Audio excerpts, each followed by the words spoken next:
Aiden, you are ridiculous, sir.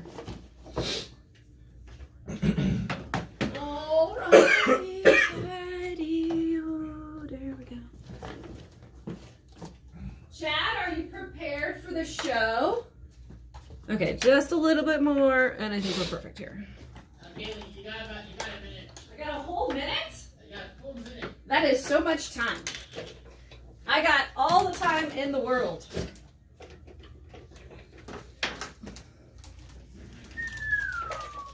Really sporting your Quaker State colors there, sir. Chad heard that I might be coming on the show at the start. He started to speed up. Oh, Aiden was already doing research on the Corvette. Like he had started. You know what's funny, Aiden? Yeah. I was listening to the Bluff game. Yeah. I'll tell you after, I guess. What? Huh? What's up? Chicken butt?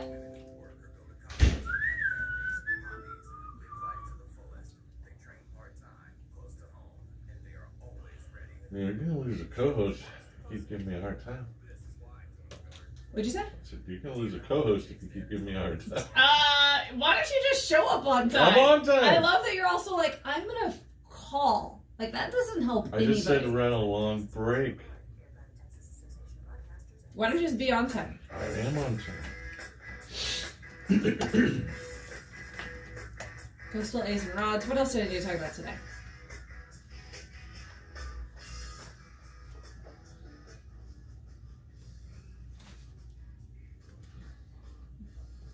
All right. Hello, my friends. You are listening to the Bad Blonde Radio Show on News Talk KEYS, 1440 AM and 98.7 FM, Corpus Christi, Texas. And today is a very good day. My co-host is on time, which everybody was taking bets that he wasn't going to be on time. Whoa, were there bets going on? There were bets. Where's my cashola? Well, you weren't participating in that bet. Now, today is a fabulous day because the Coastal A's and Rods are having their toy drive at Annapolis Christian Academy. It should be pretty rad. I'm excited. I'm totally going to stop by and see what all cars they have there. I thought we were trying to go there live today, but unfortunately we could not. The Reindeer 4K is already going on, or 5K, so we could not go at the same time, unfortunately. I may have some sour memories about that placement. Oh, yeah. It's a different location now, too. We did go to Annapolis Christian Academy at some point. A long time ago, when it first started. Where was it, on Furman? Right by Vernon's. Across from PMI, and now it's off of, what is that church? I do not know. First. Anyways, y'all should definitely check it out. And bring an unused toy. An unused toy. But it's for a good cause, and it's definitely like a great organization. I think it's like Staples and Everhart, I want to say. Yeah, I think you're right on that. Large church there. Yes. All right, Chad, do you know what we're going to be talking about today? Do you remember? Nope. Well, okay, first up, we could. I'm jumping a little bit. How is today a good day for you, Chad? I was thinking about that. I didn't come up with anything good. No, not at all? No? Okay, well, today's a great day for me. It is like going to be an action-packed day. All right, I'm going to go to the car show, and then my buddy Justin Gadan is having a workshop party that Barari, the meat crafters on Staples, are going to be smoking a whole pig. I am going to make myself silly sick on that pig. Like, honestly.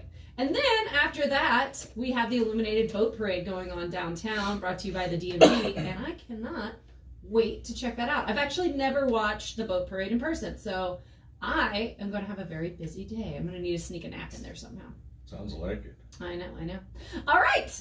Guys, if y'all were listening to the show last week, which we covered the Ford Thunderbird, well, today we are covering the Chevrolet Corvette. Kind of a big deal. Rev up your engines. Yeah. Oh, gosh. Do not incite, Aiden. Do not. All right. Now, this is a big deal. The Corvette was America's first sports car. All right? Kind of a big deal. And we, first, you know me, I'm going to paint the picture of the times. And we're going to also talk a little bit about the men behind the car. Now, it's the 50s, all right? Folks have come back, the servicemen have come back from World War II. Bye, Dodson. Have come back from World War II, all right? While they were overseas, they were seeing all the British imports, or I'm sorry, all the British roadsters. And naturally, those imports started to just flood the American market. They wanted some roadsters. They wanted some Jaguar XK120s. They wanted some MGs. We didn't really have anything that was comparable. We had nothing. And so GM. Of course, the GIs are going to go for the GMs. Well, no, but I mean, when you think about it, the American car market, we really did not have anything comparable. These not guys a drop. Over in Europe, seeing all these way ahead of their time sports cars. Oh yeah. And they're just like, wow, gorgeous we don't sports got cars. nothing. No, exactly. So they're coming back and they're probably buying or importing these vehicles with them. And I guess the American car manufacturers started to notice, a little slow on the take. A little slow. We may have a problem here. Yeah, exactly. GM's, the folks at GM were like, wait a minute. And that's identical to happen with the Thunderbird, but they were even slower over there at Ford. At least here at GM, Harley Earl had kind of taken note and started making some cool concept cars and floating them around. But yeah, it's hard to not notice the flux of imports that were flooding the car scene back then in the 50s. So, pretty awesome. But really, yeah, they realized that there was a market that was going untapped over here in the U.S. And also, naturally, Americans like to buy American too. So they were waiting for the opportunity. And they got that opportunity in 1953. But I'm getting a little bit ahead of myself, okay? So now we're going to talk about the man, the myth, the legend a little bit. We're going to talk about Harley Earl. All right, this guy's super duper prolific. And he was in the automotive world for a long time. So his dad was one of the coach builders in California for like the Hollywood elite. And he worked in the shop with them, and they ended up being purchased by Cadillac. And the guys at Cadillac were like, dude, who's your son? He's great. And so he ended up, long story short, ended up doing some work for Cadillac and then found himself VP of General Motors. And he's got that name. He does have a pretty rad name. Harley Earl. Harley. I do like the name Harley. Okay, now Earl was a clever guy. And like we already said, they were, a lot of our automotive execs here in America were starting to take note of the imported roadsters flooding the market, right? And he went ahead and went to work to making a very, very eye-catching concept car to drum up public intrigue. Now, really, when you think about it, too, not only was this to drum up public intrigue, but also to just kind of put some fire under the head execs, make them realize that an American sports car could be a reality and should be in the pipeline. So now, with the concept car, all right, the concept car is basically going to be the production Corvette, first generation, for sure. Not too many frills. No, not too many frills at all. And really, they kind of just went into the old GM parts bin. It was very European-y on the frills they did not have. Like they didn't have side windows. Oh, yeah. It was removable side windows. It was very European. Yeah. No exterior door handles, which is a little European. There were some cars that didn't have that, which, I mean, is kind of cool. They call it shaved now. Yeah. You shave the door handles, but it's also a little inconvenient. Yeah, smidge bit. If your windows are up. Yeah. So that MGA did not have, and then I think everything until the Triumph TR3 did not have any exterior door handles, if I remember right. We got a text from the Ruth, and I always look forward to Ruth's text messages because she's a little crazy sometimes. If you want to text, if you have any opinions or comments about the Corvette, or maybe any suggestions for topics, Chad, what is our phone line? Oh my God, he does not know it, guys. 361-882-5397. All right, he had to look. I looked to God for that. I looked up. He literally looked up to go into the recesses of his memory to find a phone number. 361-882-KEYS. Nailed it. Give us a text or a call. Good job. We will. This is Chad's one This and being on time are Chad's one job. That's 2 jobs. You're right. I can't count. All right, so let's get back to where we are. Earl has created this like concept car, and basically, well, you know, they didn't get there was not really anything daring going on the inside with the mechanicals. Basically, they just hopped into the GM parts bin, tossed some things in together, put an inline 6 engine in there. But where they did get a little bold and daring was the body was all fiberglass. Fibre grise. Which is cool. Lightweight. Well, yeah. I think 1949 was like a Glassar G2, I don't know, something like that. That was the first. But I think maybe was the Corvette like possibly the first production car that was actually.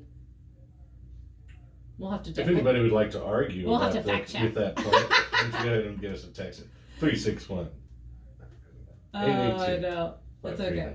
That's all right. All right. So basically, the body, and it was a good looking sports car, and it debuted as the concept car in 1953 at the New York Auto Show, and it caused enough of a stir that old Ed Cole, the father of the Chevy small block V8, who was the president of GM at the time, if I remember. He was either president of GM or president of Chevy. I don't really remember right now. But he was like, well, goodness, there's enough of a sensation. We're going to have to build it. And literally just like that, the concept Corvette became a production car like overnight. The Corvette was born. Can't do that no more. No, you really cannot. They're like, hey, let's just put that in production. I like that. Yeah. Yeah. Okay, Aiden's telling me that we got to wrap it up, guys. Y'all stay tuned. We're going to talk all about the history, the genesis of the Chevrolet Corvette. I should have had breakfast. I'm so hungry.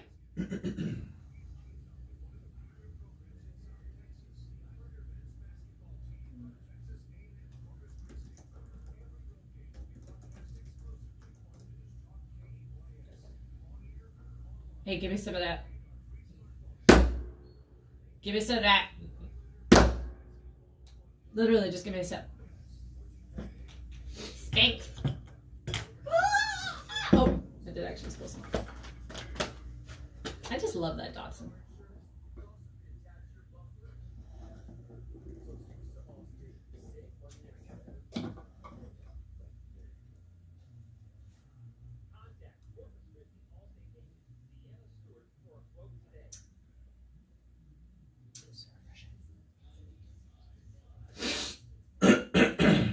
Do you want to go to the car show? Come on, brother! What are you planning today? That's a good Quaker State hat. Yes.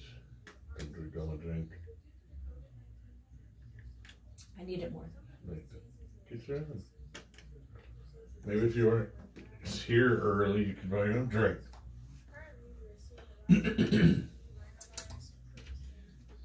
Let's talk about Volvo next week. Hey, anything. Is Chad the Chad from Weird Science? Is this Ruth? Is that one of the people's names? Ruth? God dang. You sick?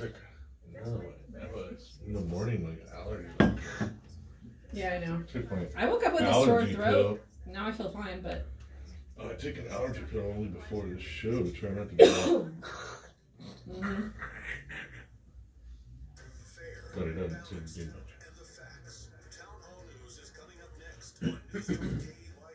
Is that who always follows us? Town Hall News? No, she's around here. Dance it out, Ellen. All right, guys, you are back listening to the Bad Blonde Radio Show on News Talk KEYS 1440 AM and 98.7 FM Corpus Christi. And I just accidentally called Aiden Elton, my dog's name. I know. Hey, man, I'm always saying, I'm like, Elton, stop this, do that, blah, blah, blah. Anyways, if you are just now tuning in, we are talking all about the history of America's first sports car. That's right. The Corvette. The Chevrolet Corvette. And if you're just now tuning in, well, how this all started, American automotive execs were seeing that there was a flood of imports coming in. Imports, roadsters, sports cars, and they said, naturally, why aren't we tapping into this? And with that, Harley Earl created a very striking concept car that was debuted at the 1953 New York Auto Show, and people went haywire for it, and overnight, it became the Corvette production car. Because literally, Chevrolet is Frenchish, right? Okay, it was Louis Chevrolet, and he was Swiss. Because why don't they call it they should either call it the Chevrolet Corvette, or why don't they call it the Chevrolet Corvette? Okay, nailed it. That's a good point. What are they doing here? Yeah, well, so how that happened was William C. Durant, who founded General Motors, got kicked out of General Motors for spreading their financials a little too thin, purchasing a bunch of automotive manufacturers at the time. So then he went off and he ran into a race car driver that was making a lot of headlines at the time named Louis Chevrolet. And Louis Chevrolet, that guy was like heart and soul racing. So they started Chevrolet and immediately started butting heads because William C. Durant was looking at the bottom line and Louis was like, how do I make money so I can keep racing? And so literally Louis left within like 2 or 3 years of starting Chevrolet. And that's how we have Chevrolet. Yeah, it's like such a America, Chevy, and nobody knows that it is Swiss in origin. But a Chevrolet Corvette. But really, Louis Chevrolet made America his home, like boom. He was all about it. Okay, so where was I when I got distracted by Chevy history? Because I love that. I love the Louis Chevrolet story. We're talking about the first generation Corvette. Yes. And how it came about. Yes. So literally, Harley Earl was like, I'm going to make a concept car, I'm going to show it, and then boom. Like it went from on stage at the New York Auto Show to like in production. And just so everybody knows, because you need to have a nice little factoid like this, Chad, do you want to know what Corvette stands for?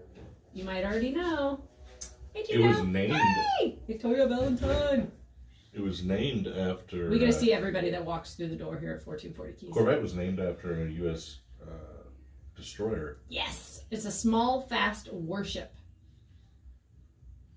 Well, they created that then. The warship? But I thought, okay, yeah. I guess the Corvette was. Yeah, They made that name up and then they stole it. Exactly. Somebody else. Well, I guess that was the name for a quick little warship. And then they were like, oh, let's do that too.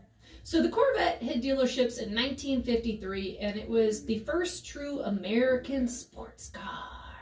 However, nobody would call it a real success at that time. Like, it literally was a flop. It did not do very well. Like, they nailed it. I would say they nailed it on design, but performance was lacking with that inline six, and the handling was reported to be lackluster. Ooh. You gotta have it going here. They only made 300 of those. All were white exterior with a red interior. Ooh. Every single one. Yeah. So if you ever see a Then you know. 1953 Corvette, it better be white on the exterior and red in the interior. Or you got yourself a fry. You got yourself a fake. Now, at that point, like I said, the Corvette was kind of a bust for 2 years. All right? Then, in 1955, they decided to toss the inline six and put in a Chevy V8. Because at that time, Americans were obsessed. Rev up your engines. I know, Aiden's not even paying attention. Every time I say this, Aiden is not even doing his duty. Our producer is not in the producer box. Yeah. I'm not saying that no more. Yeah, Aiden, you've lost your chance. Anyways, all right, so they got rid of the inline six. That just frankly didn't have much of a, it was just a little bit of a flop, and they put in the Chevy V8. That boosted horsepower to 195. Not bad. And then in 1956 is when they added the removable hardtop, and they also jumped into racing, which is kind of a big deal. Because, as the old adage says, race on Sunday, sell on Monday. And with that, the Vette became an icon. Honestly, that is kind of, that at least in the history of automotives and sports cars, that has been your golden ticket. You do well at the race, you do well in the dealership. Well, so much more back in the time period we're talking about, where we were taking production cars. Yeah. Guys were, of course, tear them apart, junk in the interior, whatever, turn them into a lighter race car. But you were basically taking the car that somebody would go and buy on the weekend, and you're putting it around the track. And people, that was really cool to watch those cars Heck going around. You're like, wow, that's cool. That could be me. Now they kind of look like the cars, but they're nothing like the cars anymore. Yeah. So it's taken away so much of the glamour. I don't know. I think that's so cool. Like, you go out there and you watch this car that you're thinking about buying, going around the racetrack, hauling butt, and you're like, wow, I'm going to go buy that this Saturday. I think that really does add to sales, especially back in the 100%. time. Yeah, no, And I think it's super cool. it's so cool. It's got to be one of the coolest old phrases or adages that have come out of automotive history. I don't know if that applies anymore, though, unfortunately. No, I not really. No. And when you think about it, so 1956 is when Chevy really entered the Corvette into racing.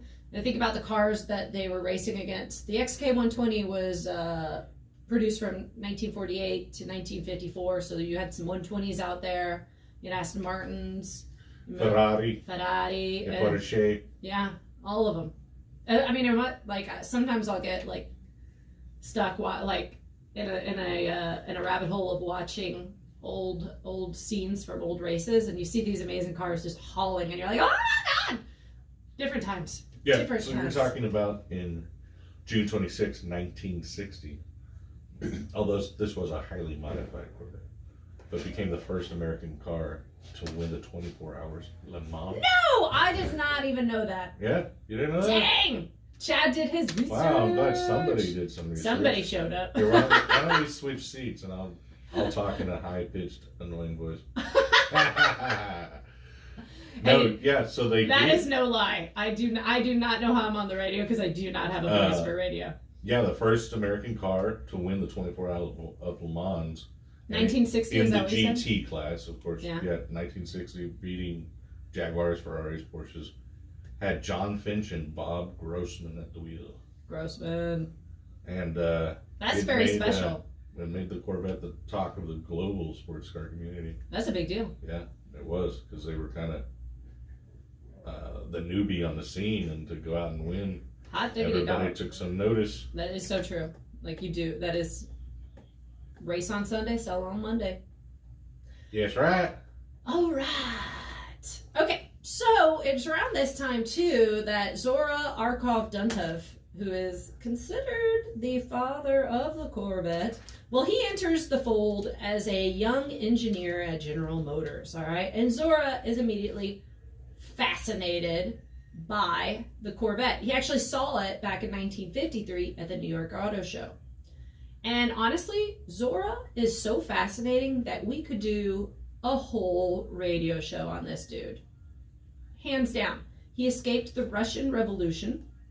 At one point in time, he was a gold smuggler. The Bolsheviks. I think so. I know. And also flew fighter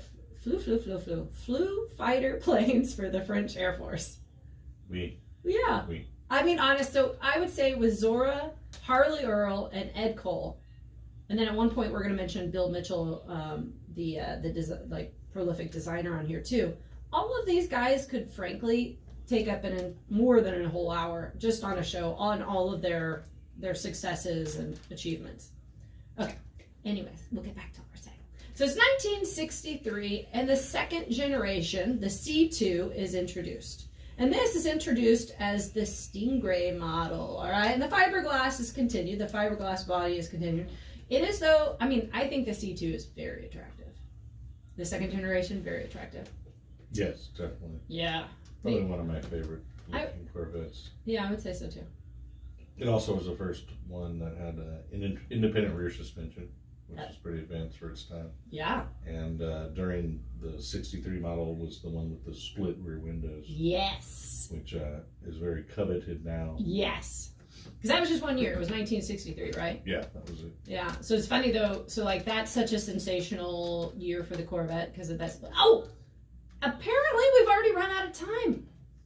That's what happens. All right, guys, we're going to take a short break, and then we'll be back talking all about the history of the Corvette. Stay tuned to the Bad Blonde Radio Show. I'm good. That's cool. I'm good. Somebody did some research. Oh, shut up. 1960.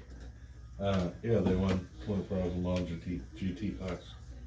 Kind of a big deal. I didn't know that until I read it, but yeah, I mean, that is a big deal. Especially if you're a newbie in the market, you know. Beating Jaguar and all the Ferrari and everybody. All of that.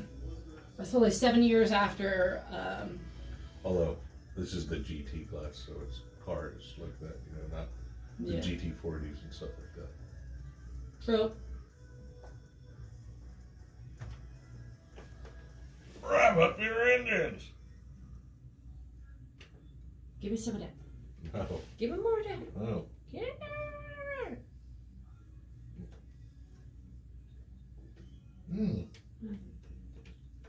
This is for me. I'm not your supplier.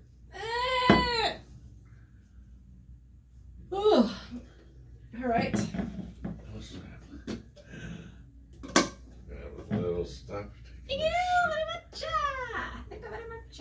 Why don't you bring your own drink? Yep, I shouldn't drink, but then have it.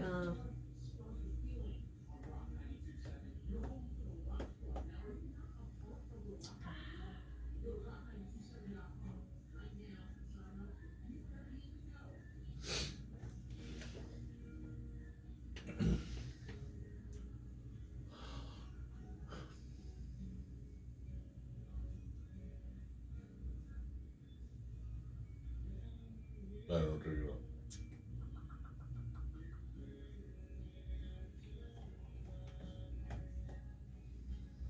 I do like that hat. There you are. Yeah, we'll get some more swag from these people. You got some socks. You can have the socks. Once you get them to give you more stuff and do another commercial for it. That'd be nice. Damn boy, that would be nice. There's one man on this earth who truly gets it. I want to say something about my county, Loudoun County, Virginia. What took place with this year? You have a school board that's been taken over by the left. Like everywhere else, the left takes anything over. They are in a hurry to enshrine their policies as fast as they can. And they lie about what they do. Did you see that mid-engine Corvette They're teaching racism. prototype they were talking about? Which one? It was mid-engine. Was it the Indy concept? It looks kind of like a Mura. Pretty good looking. What year was it? You got another? This. Oh yeah, that is pretty. You didn't read any of that? So I saw the Indy concept. Well, I saw actually all the I don't know if concept they cars. call that, but this was a mid-engine back they were toying with. Yeah. Poor Zora went in the mid-engine for years and years, and they don't do it until he's already passed. 60 to 77 they were trying. Like I said, 10 functional prototypes. Never did it until right now. Mm-hmm. Yeah.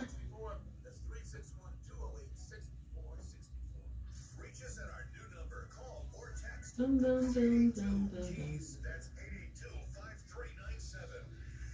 Oh my God, we're back!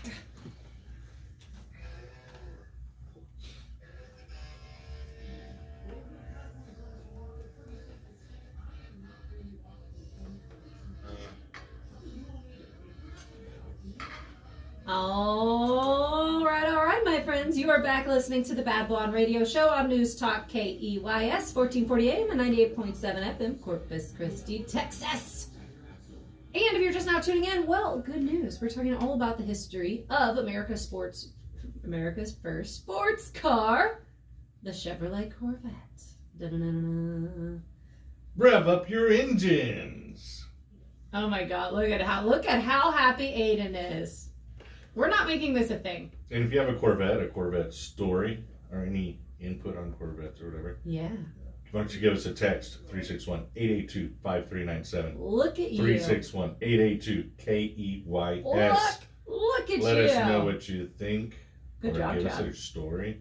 Good job. Everybody's got to have a Corvette story, I right? know. Well, tell us what your favorite generation Corvette is, because Oh. I would like to know. Ooh, also, before I forget, guys, if you are here local in Corpus Christi, well, and you don't have plans already, you ought to stop by the Coastal A's and Rods car show today. That is a toy drive as well. It's going on at Annapolis Christian Academy. I don't remember the hours, but I feel like it was 10 to 4. And I'm definitely going to stop in and see what all they got there. I'm excited. Should be pretty special. Should be pretty darn awesome. Okay, back to the Corvette. And bring a lightly played with toy. No, bring an unwrapped brand new toy. All right, guys. So a quick recap. Now the Corvette, well, it all started as a dream concept out of Harley Earl, the prolific and talented Harley Earl, that quickly turned into a production car overnight. The first 2 years were a major flop. They only had it powered with an inline 6, but then they soon switched to a Chevy V8. And now we have the first generation, second generation is when we were talking about. They had some pretty cool concepts. That's where we left off, is the second generation.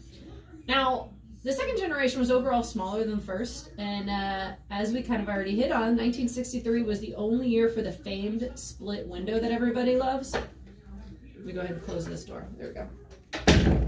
All right, okay. Famed split window, and it's funny because it's coveted. Like that 1963 split window is absolutely coveted. But Zora, the father of the Corvette, was like, I don't like it. It blocks rear vision. He's like, not into it. No thanks. But before the C2 debuted, there were actually 2 awesome concepts. The Stingray Concept Racer and then the Mako Shark. Ooh. Eee. And Chad and I were talking about on the break about some of the awesome Corvette concepts. They've been pretty rad, and at the 2020 Amelia Island Concours, I think I saw a majority of them, honestly, and it was amazing.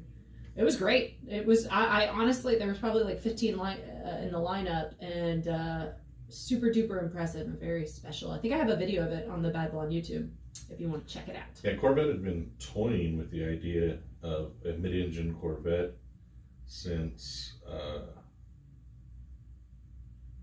Did you read that? 67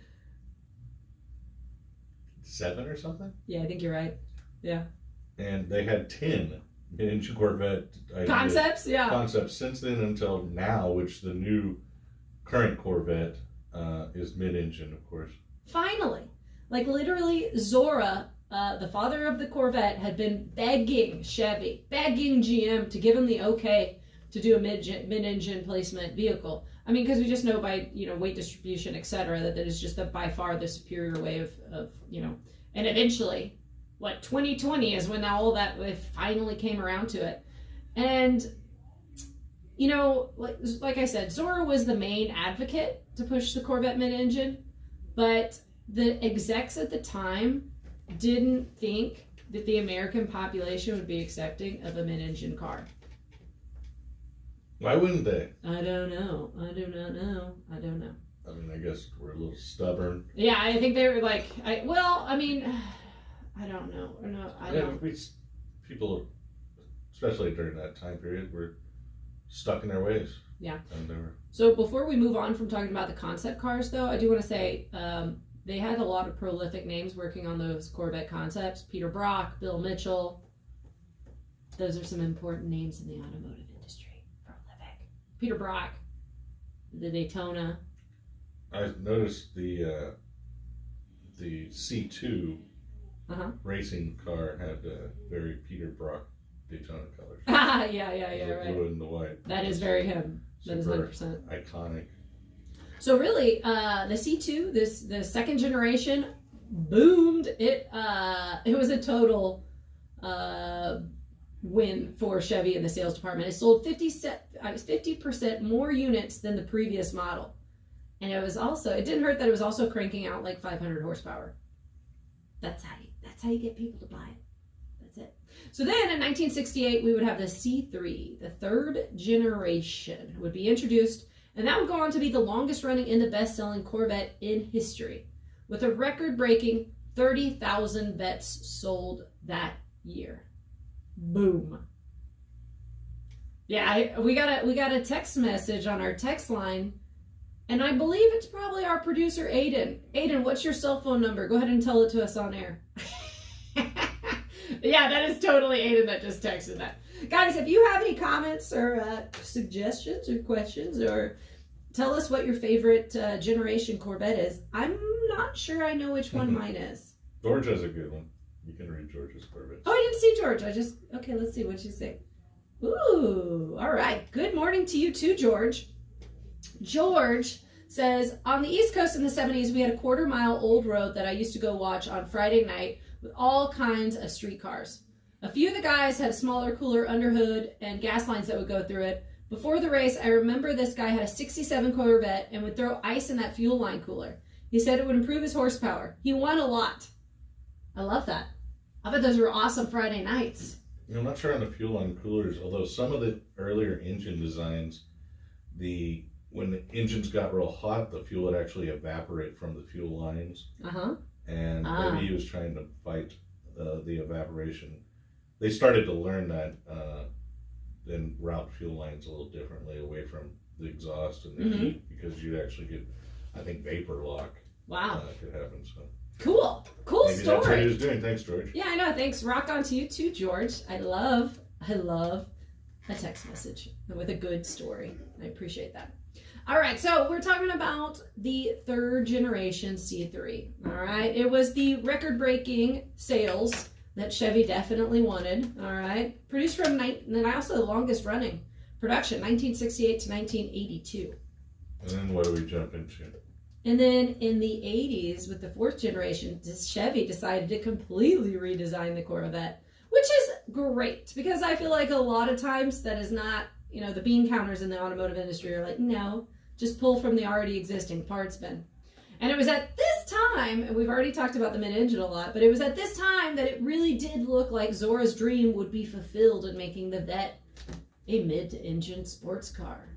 But no, that didn't happen. It's funny also because, at that point in time, Ferrari and Lamborghini had been building mid-engine sports cars for years at that point.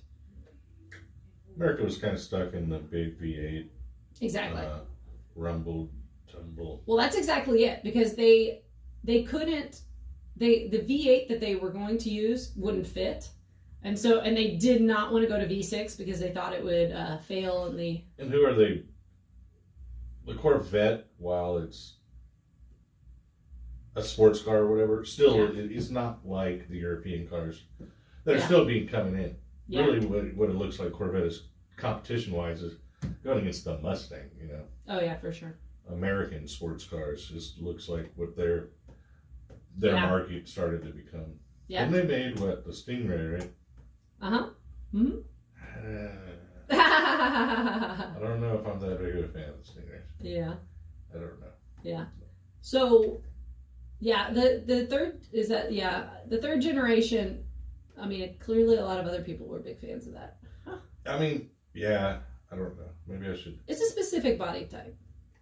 I would say, yeah. So at this point, let's talk about the ZR1 with the LT5 all aluminum 5.7 liter V8 making 375 horsepower. And this actually, so making that LT5 engine, they actually had help from Lotus and Mercury Marine. And it was the fastest Corvette for sale with a top speed of 172 miles per hour. It's also super duper expensive. Like a pretty penny. All right. And then in 19... I thought you were going to give me a number there. It was $117,000 in today's money. That's pretty expensive. Yeah. For a Corvette. Oh, totally. Yeah. I mean, today's C8 is how much? I think they started at 60 something. Very reasonable. I don't know if you could anybody got them at 60, but no, I don't was think so. MSRP, which usually means you're going to get it for 10 or 15 grand more. More, yeah. All right, 1997 rolled in the fifth generation, the C5. It was redesigned from the ground up. It was a hit. And many of the innovations released with the C5 would also carry on to the C6 and the C7. It had a near perfect 50-50 weight distribution. Pretty nice. And in 2005, we'd see the introduction of the 6th generation with the base model powered by a 6-liter V8. Wait. What about the C3? We already talked about C3. Did we? Yeah. You're talking about the ZR1, right? Yeah. Oh, okay. The ZR1s were interesting. Guys, oh my god, I am going to murder my co-host. I didn't know there was Dude, a ZR1. Could you possibly have not known what I was talking about because you were texting on your I cellular wasn't telephone texting, device? I was looking at my... Dude, Aiden, that's it. You're my co-host now. Hop in the So, seat. Interesting All right. story on the Tell ZR1. us a story about the ZR1, sir. We had a customer who bought one from the Bob Bondurant Racing School. Dope. Oh my And gosh. It was a Callaway Corvette. So Uh-huh. it was like supercharged, super duper. horsepower, Yeah. and roll cage, everything. And it was used in their racing school, and this guy knew Bob Bondurant. How cool. And he bought it from him. He used to race with us out in the Porsche Club, and he That is awesome. he's a cool dude. He's like, hey man, take it out, have fun. Did you On get this to drive safe it? area to about 185 miles an hour. You drove it? Oh my god. Was that awesome? Yeah, it's a little sketchy, but Yeah. everything looks like it's going real slow when you're going real fast. And it was a cool car. Again, these from the Stingray up to this design, not my favorite Corvettes. Yeah, design wise, yeah. I like the early ones. Yeah. The Z06 when they came out. Yeah. The Corvette really got it good. And They nailed it, yeah. They also, some of the earlier ones didn't handle that well. Until they got the 50-50 weight balance with the Z06 and everything. They started doing what Porsche and other people had been doing since the 80s. And they finally were like, well, Maybe we'll do this too. yeah, we'll put a torque tube and How put about the that? transmission in the back, and Yeah. you can balance all this stuff out. So yeah, that was my ZR1 story. I should have been paying attention when you were talking, but over the years, I've learned That you don't have to pay attention. to tune you out, just like This is very true. This is very a true. G chord. All right, so Aiden is telling me we got to take a little break, guys. Y'all stay tuned. We'll be back talking all about the final generations of the Corvette. Yeah, dude, maybe don't text on your cell phone all the time. Texting, I was You were looking at my 100%. that's how I looked Dude, it up this on guy. here.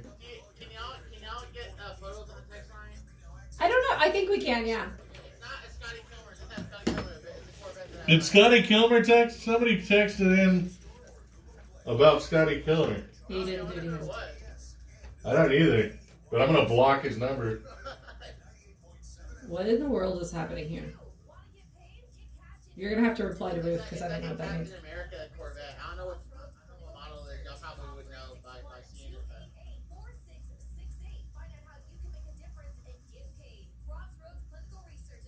Did it come through? Huh?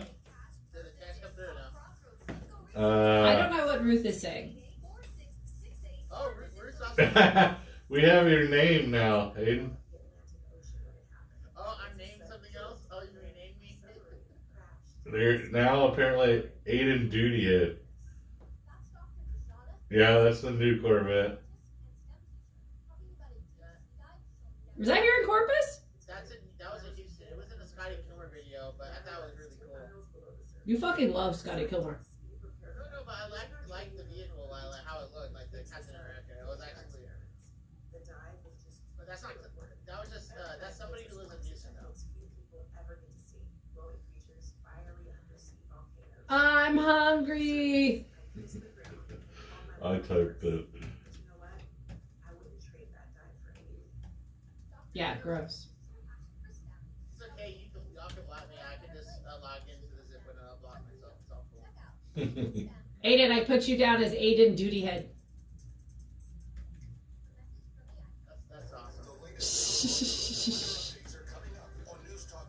She said, "Is this Chad from Weird Science?" And I said, "No, this Chad's way better looking." Yeah, I know. And then she said, "Don't tell me you're getting a piece of Chad." It's fucking gross. Then he put weird sibling. I said, no, this is Chad.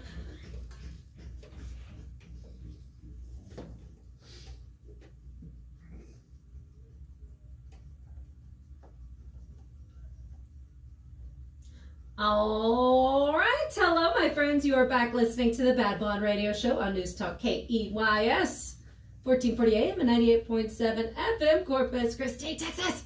Today is a very good day. We have been talking all about the history of the Corvette, and occasionally my co-host has been paying attention to the topic. What? Nailed it. So guys, if you have a favorite Corvette story or your favorite Corvette generation, well, go ahead and let us know by texting it or calling it to 361-882-5397. That is Nailing it. 361-882-KEYS. Nailing it. We are so proud of you. We are on the ball. Sure, we are on fire. Not at all. Most organized we've ever been. Oh my God, not at all, not in the least. All right, guys, now if you're just not tuning in, let's recap a smidge, okay? The Corvette was the dream of Harley Earl, all right? The prolific Harley Earl. It was the first American sports car, and really it went from concept car, debuted at the 1953 New York Auto Show, to production literally overnight, all right? And it was a flop, but for about 2 years, but right after that, they chunked in a Chevy V8, and it started to get Americans' attention. It did, and it also influenced probably American automotive manufacturing because Without a doubt. the Corvette and the Camaro and what others were how the Mustang was born, you know? Yes. Ford was like, hey, Oh, yeah. with that, we want some of that. So they influenced kind of the direction, the path of some of the American I would say manufacturing. one of the first dominoes to fall over. Now, we would have the first generation, second generation, third generation, and now I think we've finally hit on the fifth generation. In 1997, Chevrolet rolled out the fifth generation, and the C5 was redesigned all the way from the ground up. Wow, was that in 97, you said? Yeah. Wow, is that old? Yeah. God, I'm old.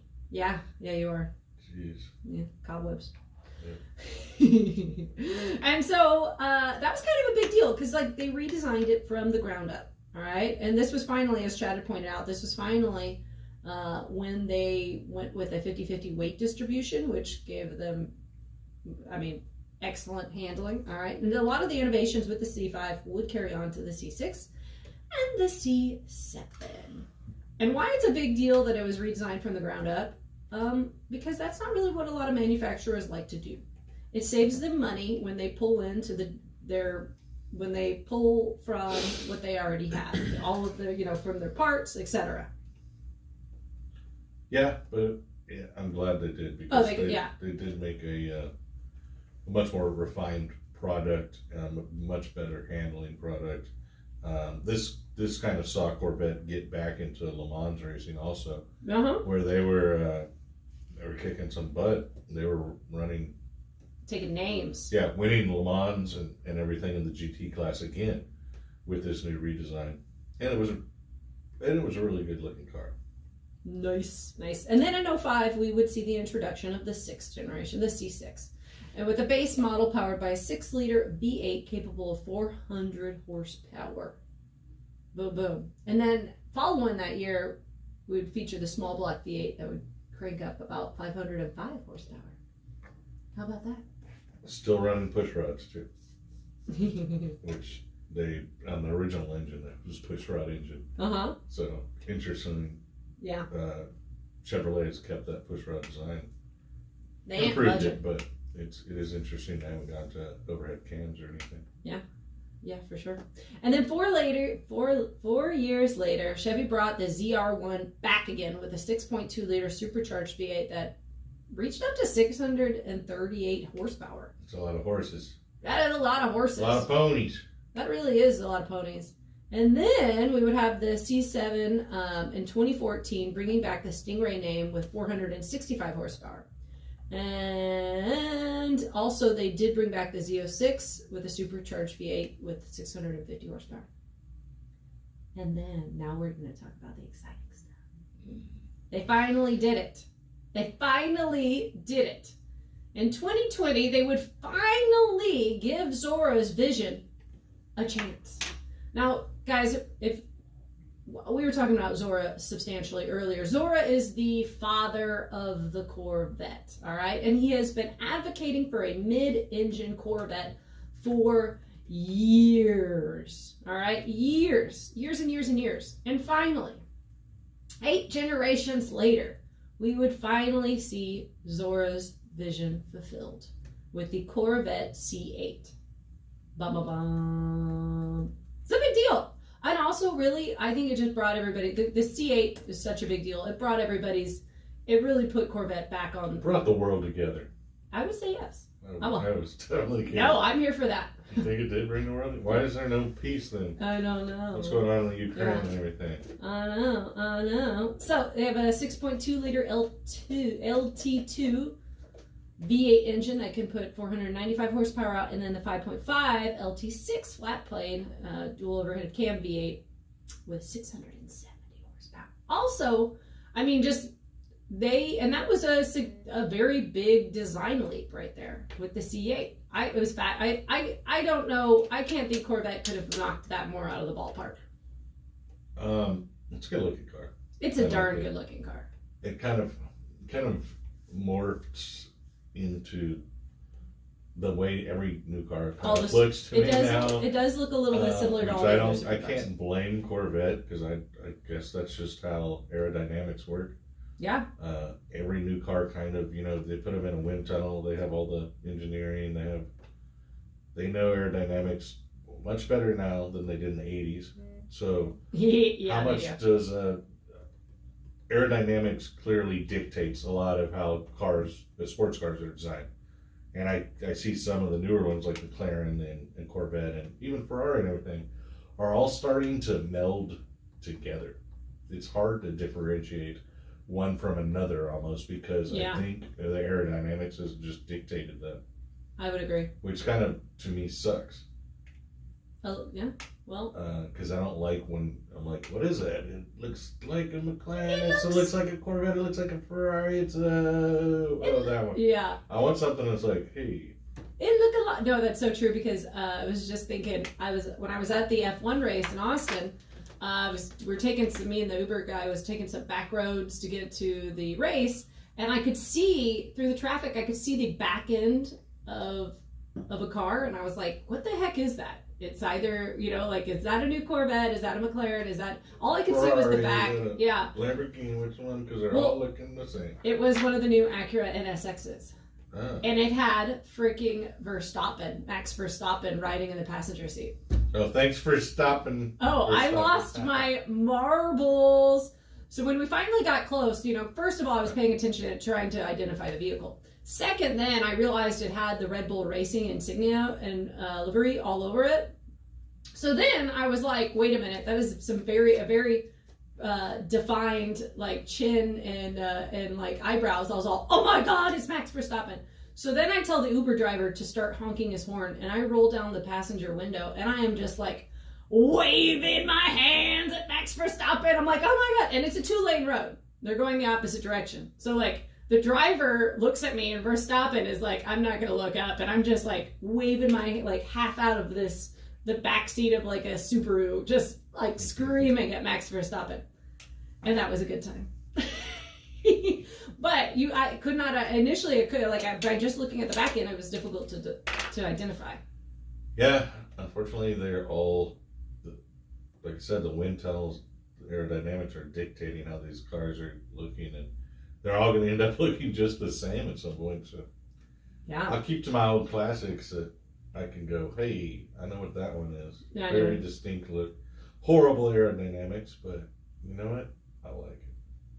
It's a yep. There's something special. I went and took that MGA for a ride recently. Not on topic whatsoever, but it's just a different, the classic from, like a considerable supercar of today. Very different driving experience. Such a good looking car. It is. And yeah, totally different experience. Today's supercars are AC and I don't know, heated seats. And the seats actually move for you. Like I could not get that MGA seat to move around. Yeah, all this stuff is like, come on, that's not a sports car. I want a manual shifter. There needs to be a little pain involved. Exactly. I want right? to feel every speed bump right in my kidneys. Yeah. So we're wrapping it. We're wrapping the show up. What should our topic be for next year? I don't know. Next year, next week. We're gonna surprise them. Oh my I God. guess it'll have to be a surprise. Let's do Volvo. How about that? All right, guys. Thank you so much for listening to the Bad Blonde Radio Show. You ever want to recap one of these shows? You can find them on the Bad Blonde YouTube. Take care. All right. Good job. Good job.